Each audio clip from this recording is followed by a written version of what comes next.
So the first step is to simply be aware of these facts. The fact number one is that you may have a complete distorted view of yourself and what you are. You may think you're a warrior.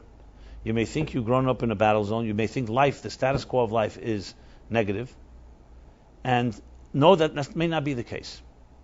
Why do I say maybe, may not be? Because that's an opening. If someone told you it's definitely not the case, you may resist it too much. So at least just have an opening.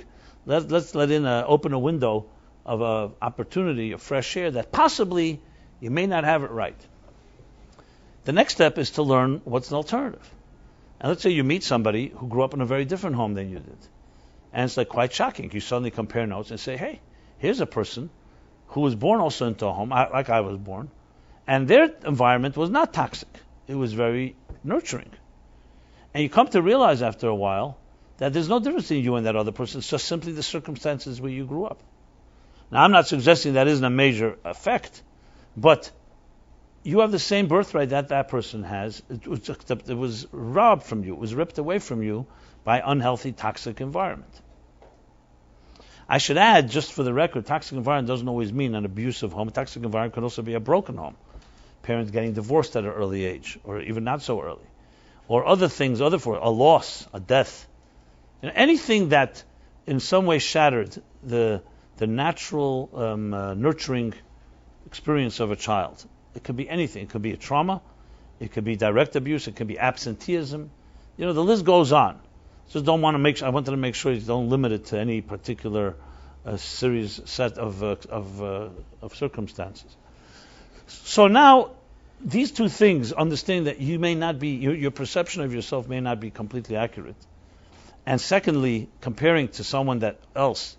These are things that start shaking something up inside of you and hopefully starts resonating that, maybe there's another alternative. That's where the opening happens.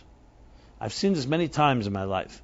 Unfortunately, most people simply do not let themselves get beyond their fears and shame, so they don't even take the journey. They don't even entertain the possibility of a different reality.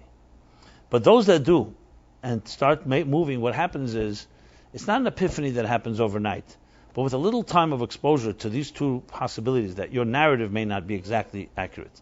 And number two, you start seeing what fresh air looks like. You start realizing that your toxic air is not necessarily a natural state of being. It happens to be your natural state, but it's not a natural state. Those two things start eating at a person, and they start making you realize that there's hope, that there is another possibility. And when a person comes to that awareness, then you start having a breakthrough.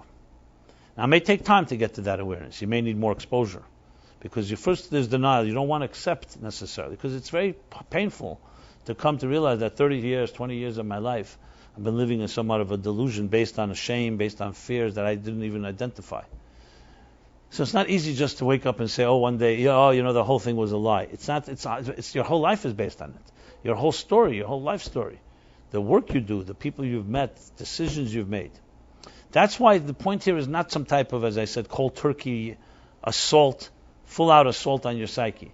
It's simply opening up possibilities. It's like, there's another channel.